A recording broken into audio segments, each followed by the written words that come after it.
Attraction is not chance, it is memory. It is the subconscious soul remembering itself through another body. When two fields meet, they are not searching for love, they are testing resonance. Each vibration asks the other, how open are you to me? How open am I willing to be to you? Human attraction is the pulse of vulnerability seeking coherence. It mirrors where we stand on the spiral between fear and surrender. In the beginning, there is armor. The armored attract those who echo their own defenses. The pull feels electric, intense, intoxicating, because the pain that has not yet been integrated senses its reflection and wants release.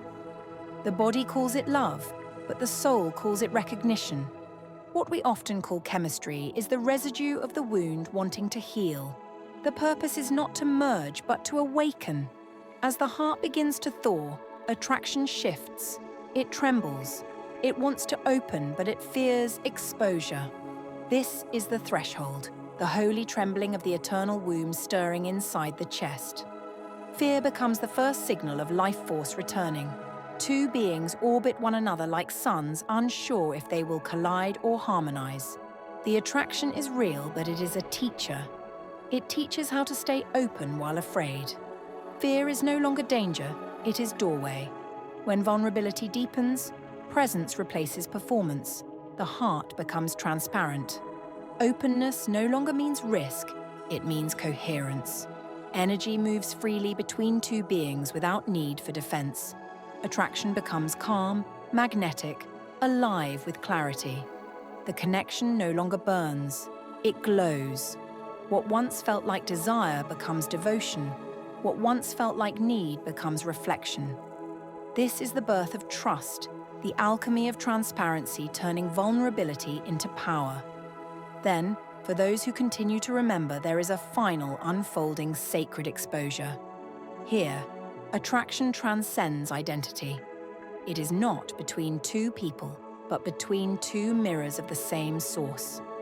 The eternal womb looks at itself through dual form and recognizes its own infinite reflection. Nothing is demanded. Everything is offered.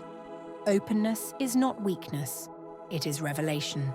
Love is not pursuit, it is return. In this state, there is no fear of loss because nothing real can be lost. The human dissolves into the divine, and the divine breathes through the human. To be touched becomes to be known by existence itself.